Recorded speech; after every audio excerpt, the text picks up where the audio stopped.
ഓ hi, ഞാൻ നിങ്ങളുടെ സ്വന്തം രജനി. ഞാനിന്ന് എന്താ ഒരു കറിയാണ് ഉണ്ടാക്കി കാണിക്കാൻ വന്നത്. ഞാനല്ല, മേളിൽ ആൻറ്റിയാണ്. ആൻറ്റി പറഞ്ഞു ഇന്ന് ഞാൻ നിനക്കൊരു കറി വയ്ക്കാൻ പഠിപ്പിച്ചു തരാം, വീഡിയോ ഇടാൻ വേണ്ടിയിട്ടെന്ന് പറഞ്ഞു. അപ്പം ഞാൻ പറഞ്ഞു എങ്കിൽ ശരി, എല്ലാവരും കാണട്ടെ ആൻറ്റി എന്നെ വെച്ചോ, ഞാൻ വീഡിയോ പിടിക്കാമെന്ന് പറഞ്ഞിട്ട് ഞങ്ങളിന്ന് അങ്ങനെ മേളിലോട്ട് ആൻറ്റിയുടെ വീട്ടിൽ വെച്ചിട്ട് വീഡിയോ എടുക്കാനാണ് ഇതാക്കുന്നത്. ആൻറ്റി ഇതെന്ത് കറിയാണ് ഉണ്ടാക്കണമെന്ന് പറഞ്ഞു കഴിഞ്ഞാൽ ആൻറ്റിയുടെ തമിഴ് ഭാഷയിൽ അത് കായ് കുഴമ്പെന്നാണ് പറയണേ. നമ്മുടെ മലയാളത്തിൽ കായ് പുളിങ്കറി അങ്ങനെയൊക്കെ പറയും. വെജിറ്റബിൾ എല്ലാം ഇട്ടിട്ട് 2-3 വെജിറ്റബിൾ എല്ലാം ഇട്ടിട്ട് ഉണ്ടാക്കുന്ന, പുളിയൊക്കെ ഒഴിച്ചുണ്ടാക്കുന്ന ഒരു സാമ്പാർ പോലത്തെ കറി. തേങ്ങ ഒന്നും ഇല്ലാതെ നമുക്ക് തേങ്ങയൊക്കെ വില കൂടിയ സമയത്ത് നമുക്ക് ഇങ്ങനെയൊക്കെ ഉണ്ടാക്കാം. പിന്നെ അപ്പം ആൻറ്റി പറഞ്ഞു നീ ഇന്ന് നോക്കി നോക്ക്, നല്ല ടേസ്റ്റ് ഉണ്ടാവും എന്ന് പറഞ്ഞു. നമുക്ക് തമിഴ് സ്റ്റൈലിലൊരു കറിയും കൂടെ നമുക്ക് ഇന്ന് പഠിക്കാം. അപ്പോൾ ഞാനിതെല്ലാം എടുത്തുകൊണ്ട് മുകളിലോട്ട് പോവുക. ആൻറ്റിയുടെ വീട്ടിൽ വെച്ച് വീഡിയോ എടുക്കാമെന്ന് വിചാരിച്ചിട്ടാണ്. നമുക്ക് കാണാം എന്താ വീഡിയോ എന്ന്. ഓക്കെ, ഇതിലെന്തൊക്കെയാണ് വേണ്ടതെന്ന് പറഞ്ഞാൽ ചെറിയ ഉള്ളി, പിന്നെ വെളുത്തുള്ളി, പിന്നെ കുറച്ച് ടൊമാറ്റോ, ഒരു 2-3 പീസ്, പിന്നെ കുറച്ച് പുളി ഇങ്ങനെ വെള്ളത്തിലിടണം. നല്ല അതിൻ്റെ ചാറെടുത്ത് വേണം അതിലോട്ട് ഒഴിക്കാൻ വേണ്ടിയിട്ട്. അതുകൊണ്ടാണ് പുളി വെള്ളത്തിലിട്ടിക്കുന്നത്. പിന്നെ ഇതിൽ ഇട്ടിക്കുന്ന കഷ്ണങ്ങൾ എന്ന് പറഞ്ഞാൽ കത്തിരിക്ക കുറച്ച് വലുതായിട്ടാണ് കട്ട് ചെയ്തിട്ടുള്ളത്, ചക്കക്കുരു, മുരിങ്ങയ്ക്ക, പിന്നെ ഉരുളക്കിഴങ്ങ്. ഈ 4 ഐറ്റമാണ് ഇതിലിട്ടിട്ടുള്ളത്.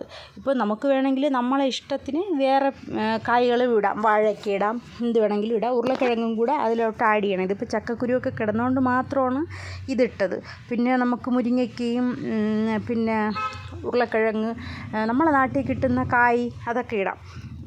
ഇതൊക്കെ ഒരു അവിയലിൻ്റെ പരുവത്തിന് മുറിക്കണം. അപ്പോൾ എങ്ങനെയാണ് കറി വയ്ക്കുന്നതെന്ന് നോക്കാം. ആദ്യം ഒരു പാൻ വെച്ചിട്ട് അതിൽ ആവശ്യത്തിന് എണ്ണ കുറച്ച് കൂടി, ഇതിന് ഇത്തിരി കൂടെ നല്ലവണ്ണം ആൻറ്റി എണ്ണ ഒഴിക്കുന്നുണ്ട്. നിങ്ങളെ പാകത്തിന് എത്രത്തോളമാണ് വേണം, കടുക് വറുക്കാൻ വേണ്ടിയിട്ടുള്ള എണ്ണ വേണം. പേരെന്തോന്നു ആൻറ്റി? കായ്കറി കാരക്കുഴമ്പ്. എണ്ണ ഒന്ന് ചൂടായി കഴിഞ്ഞിട്ട് കുറച്ച് കടുക് ഇടുന്നുണ്ട്. കടുക് കഴിഞ്ഞിട്ടിടുന്നത് മുഴുവൻ ഉഴുന്ന്, ഇഡ്ഡലിക്കെല്ലാം ഇടുന്ന ഉഴുന്ന് പരിപ്പാണ് നമ്മളതിലോട്ട് ഇട്ടത്. പിന്നെ കുറച്ച് ഉലുവ, 1 സ്പൂൺ ഉലുവ ഇടുന്നുണ്ട്. പിന്നെ അത് കഴിഞ്ഞ് കുറച്ച് നല്ല ജീരകം, ചെറിയ ജീരകമാണ് ഇടുന്നതിലോട്ട്.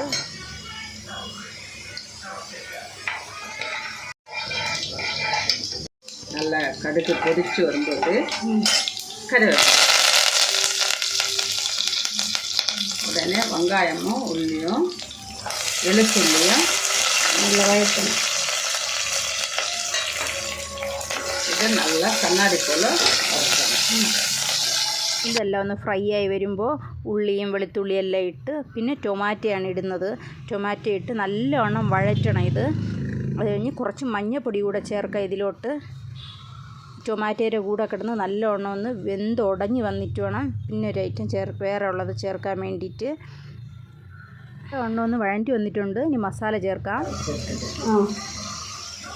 അത് நீங்கள் எப்படி போடுறீங்களோ அதை பொறுத்து நானே 2 സ്പൂൺ போடுவேன். എത്ര ആവശ്യമുണ്ട് അത്രയ്ക്കും അരവാം. മല്ലിപ്പൊടിയും മുളകും കൂടെ ചേർത്ത് പൊടിച്ച് വെച്ചിട്ടുണ്ട്. നമ്മൾ മല്ലിപ്പൊടിയും മുളക് പൊടി സെപ്പറേറ്റ് ആണല്ലോ, അപ്പോൾ അതനുസരിച്ച് നമുക്കിവിടെ ആവശ്യത്തിന് മല്ലിപ്പൊടി, മുളക് പൊടി.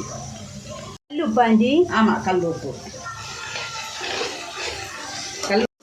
ഇത് தெரியுதில்ல, காய் அலசி அதில் போடுறேன்.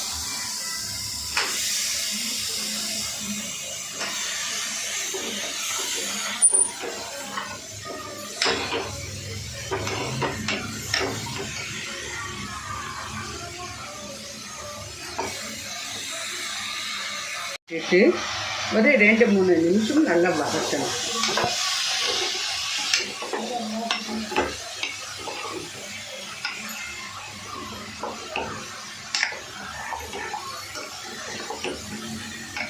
ரெண்டு நிமிஷம் நல்லா வதக்கிக்கணும்.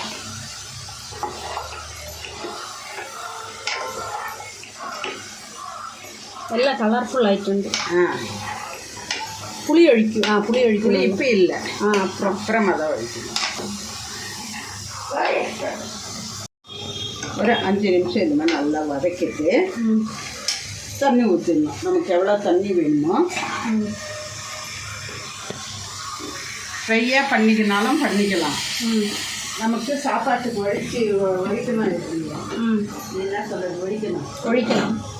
ഒഴിക്കണ മാതിരിയും ചെയ്തെടുക്കണം. ആവശ്യത്തിന് വെള്ളം ഒഴിക്കണം.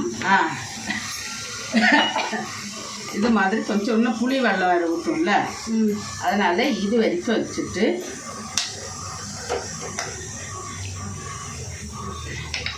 കഷ്ണങ്ങൾക്ക് ആവശ്യമായിട്ടുള്ള വെള്ളം ഒഴിച്ചു. ഇനി പുളിയും കൂടെ ഒഴിക്കണോണ്ട് കറക്റ്റ് പാകത്തിന് വെള്ളം ഒഴിച്ച് വെച്ചിട്ടുണ്ട്. ഇതൊന്ന് നല്ലവണ്ണം ഒന്ന് വേവണം.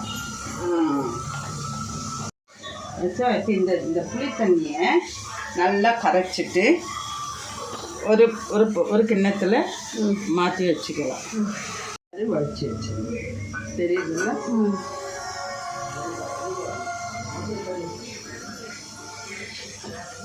ஒழிச்சு வச்சாச்சுன்னா அதில் அப்படியே அது நல்லா வெந்து வரும்போது പുളി ഒരു പ്രത്യേകം പാത്രത്തിൽ പിഴിഞ്ഞ് ഒഴിച്ച് വെച്ചിട്ടുണ്ട്.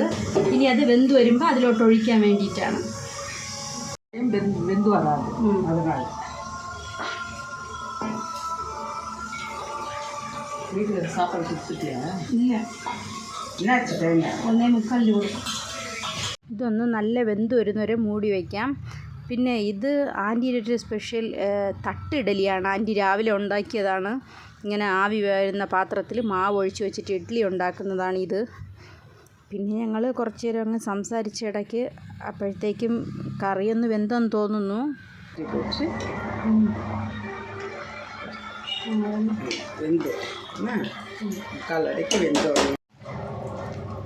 ഇത്രയും പുളി വേണോ?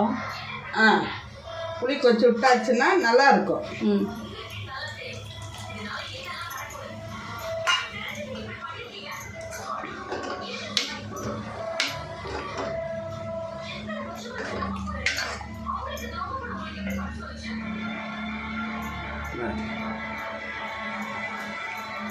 இப்படியே கொஞ்ச நேரம் கொதிக்க விடணும். இந்த புளி வாசனை போகணும், இந்த புளியோட ஸ்மெல்லு போகணும்.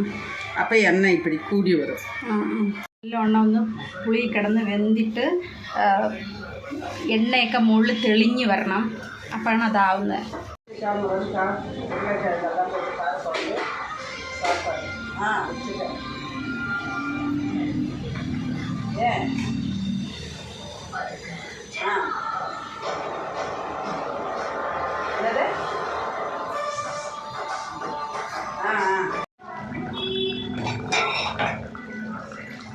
சுற்றி எண்ணெய் வரும். இப்போ இது வந்து சரியாக இருக்குது.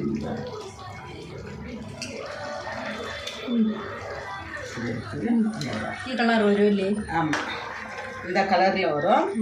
இன்னும் உங்களுக்கு கட்டியாக வேணும்னா கட்டியாக வச்சுக்கலாம்.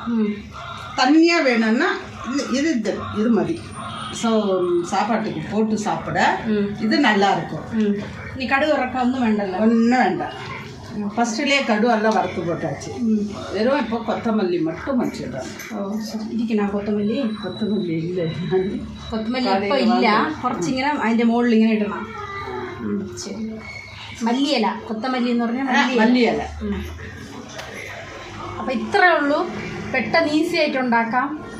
ചോറിനുമൊക്കെ നല്ല പുളിയും ഉപ്പും ഒക്കെ കറക്റ്റായിട്ടുണ്ട്. നല്ല അടിപൊളിയായിട്ടുണ്ട്. നല്ല എല്ലാ കഷ്ണം എല്ലാം വെന്തിട്ടുണ്ട്. ഉരുളക്കിഴങ്ങ്, ചക്കക്കുരു എല്ലാം നല്ല, മുരിങ്ങയ്ക്ക എല്ലാം നല്ലതായിട്ട് വെന്തിട്ടുണ്ട്.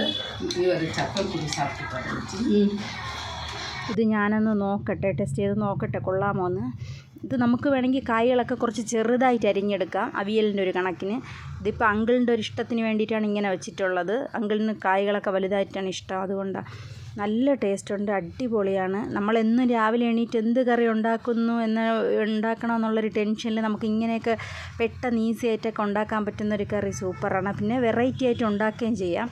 എന്ന് നമ്മൾ സാമ്പാറും ഒഴിക്കുന്ന കറികളൊക്കെ വെച്ച് മടുക്കുമ്പോൾ ഇതൊന്ന് ഡിഫറെൻ്റ് ആയിട്ട് വെച്ച് കൊടുക്കുമ്പോൾ അതെല്ലാവർക്കും ഇഷ്ടപ്പെടുകയും ചെയ്യും. കുട്ടികൾക്കും എല്ലാവർക്കും ഇഷ്ടപ്പെടും. നല്ല ടേസ്റ്റുണ്ട്. ഇതിൽ കായം ഇടുന്നില്ല, ബാക്കി എല്ലാ ഐറ്റങ്ങളും ഉണ്ട്. പിന്നെ നിങ്ങൾക്ക് എൻ്റെ വീഡിയോ ഇഷ്ടപ്പെട്ടെങ്കിൽ ഷെയർ ചെയ്യണം, ലൈക്ക് ചെയ്യണം, സബ്സ്ക്രൈബ് ചെയ്യണം. Thank you.